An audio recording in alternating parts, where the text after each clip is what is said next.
ఓం సదాశివసమారంభాం వ్యాసశంకరమధ్యమాం అస్మదాచార్యపర్యంతాం వందే గురుపరంపరాం. జ్యోతిష్ శాస్త్రాన్ని భావితరాల వారికి ప్రసాదించిన ఋషుల యొక్క పాదపద్మాలకి నమస్కారం చేసుకుంటూ, అలాగే నాకు ఈ జ్యోతిష విద్యను నేర్పిన గురువర్యులు జ్యోతిష బ్రహ్మ కీర్తిశేషులు శ్రీ ఈరంకి సూర్యనారాయణమూర్తి గారు, సూర్యశ్రీ దైవజ్ఞ గారి యొక్క పాదపద్మాలకి నమస్కారం చేసుకుంటూ, ఓం శ్రీ మహాగణాధిపతి నమః, శ్రీ గురుభ్యో నమః, హరి ఓం. వీక్షకులందరికీ నమస్కారం. జనవరి నెల 18వ తారీఖుల గాయతూ జనవరి 24 వరకు ఉండేటువంటి గ్రహగతుల ఆధారంగా ద్వాదశ రాసుల వారికి ఈ వారం ఏ విధమైనటువంటి శుభాశుభ ఫలితాలు కలగబోతూ ఉన్నాయో ఈ కార్యక్రమం ద్వారా తెలుసుకుందాం. అందులో భాగంగా ఈ వారంలో ఉన్నటువంటి గ్రహస్థితిని గమనిద్దాం. ఈ వారంలో మిథున రాశి యందు గురువు సంచారం చేస్తూ ఉన్నారు. అలాగే సింహరాశి యందు కేతువు సంచారం చేస్తూ ఉన్నారు. 4 గ్రహాలు రవి, కుజ, బుధ, శుక్ర గ్రహాలు చంద్రుడితోటి కలిపి ఈ వారంలో మకర రాశి యందు సంచరించబోతూ ఉన్నారు. అలాగే కుంభమందు రాహువు, మీనమందు శనేశ్వరుని యొక్క స్థితి. ఇది 9 గ్రహాలు ఈ విధంగా ఉన్నాయి. ఇటువంటి పరిస్థితుల్లో ద్వాదశ రాశుల వారికి ఏ విధమైనటువంటి ఫలితాలు కలగబోతున్నా తెలుసుకుందాం. అందులో భాగంగా మొదటిది మేషరాశి. మేషరాశి వారికి ఈ వారం సాధారణమైనటువంటి గ్రహస్థితి గోచరిస్తూ ఉన్నది. ఈ రాశి వారికి పంచగ్రహ కూటమిలో భాగంగా దశమ కేంద్రమందు కూడి ఉన్నటువంటి గ్రహాలు ఏవైతే ఉన్నాయో, రవి కానీ, కుజుడు కానీ, శుక్రుడు కానీ, బుధుడు కానీ, చంద్రుడు కానీ, ఈ 5 గ్రహాల వల్ల ఈ వారంలో వచ్చేటువంటి నష్టము లేదు, అలానే వచ్చేటువంటి లాభము లేదు. ప్రత్యేకించి దశమంలో రవి, కుజులు దిగ్బలయుక్తులై ఉంటారు. అందులో రవి యొక్క ఉపజయ స్థానం మంచిదే కాబట్టి ఈ రాశి వారికి అది కొంత అనుకూలమైనటువంటి స్థితియే. అయితే ఈ మిగిలిన గ్రహాలు అంటే కుజుడు, శుక్రుడు, బుధుడు, చంద్రుడు ఈ స్థానాల్లో ఉండడం అనేటువంటిది మిశ్రమ ఫలితమే.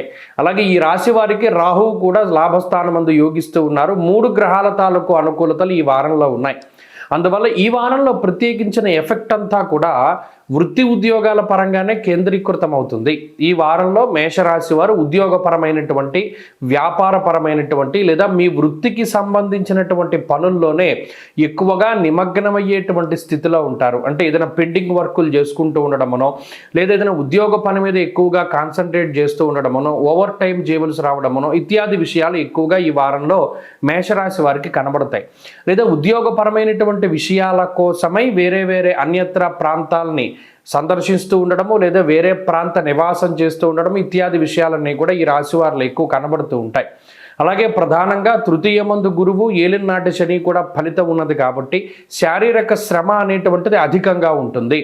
అంటే ఆలోచనల ద్వారా మనకు ఉండేటువంటి శారీరక శ్రమని తగ్గించుకోవచ్చు అనేటువంటి ఇది కూడా మర్చిపోతారు. ఎంతసేపు బండ పని చేస్తూ ఉంటారు. అరే మనం ఇలా చేస్తుంటే ఇంత శ్రమ పడవలసి ఉండేది కాదు కదా అని పని అయిపోయాక గుర్తొస్తుంది. కాబట్టి ఈ రాశి వారికి ఏంటి అంటే ఈ వారం మొత్తంలోనూ శారీరక శ్రమ అధికంగా ఉంటుంది. ప్రయాణాలు చేయవలసి వస్తుంది. వృత్తి ఉద్యోగాల్లో ఎక్కువగా శ్రమ పడవలసి వస్తుంది. కుటుంబ సంబంధమైనటువంటి విషయాలు, కుటుంబపరమైనటువంటి వ్యవహారాలు ఏవైతే ఉన్నాయో అవి కొంత వెనక్కి వెళుతూ ఉంటాయి, ఆలస్యం అవుతూ ఉంటాయి. శుభ కార్యక్రమాలన్నీ కూడా వెనక్కి వెళ్ళేటువంటి పరిస్థితులు కనబడుతూ ఉన్నాయి. అలాగే ఈ రాశి వారికి ఆర్థికపరమైనటువంటి విషయాలు సామాన్యంగానే గోచరిస్తూ ఉన్నాయి. వచ్చేటువంటి ఆదాయము దానికి తగ్గటువంటి ఖర్చుకు సరిపోతూ ఉంటుంది. అలాగే ఈ వారంలో ప్రత్యేకించి ఈ రాశి వారు నీలం రంగు వస్త్రాలని ధరించినటువంటి వ్యక్తులతోటి చాలా జాగ్రత్తగా ఉండాలి. వారి వల్ల మీకు ఏదైనా నీలాపనిందలు రావడమో, ఇబ్బందులు పాలవడమో దానికి ఎక్కువ అవకాశం ఉంటుంది. మేషరాశి వారు ఈ వారం మరింత అనుకూలమైనటువంటి ఫలితాలను సాధించడానికై ఎక్కువగా అమ్మవారి యొక్క ఆరాధన చేస్తూ ఉండడం చెప్పదగినటువంటి సూచన. ఈ వారంలో కలిసి వచ్చేటువంటి రోజు ఆదివారంగా చెప్పవచ్చును.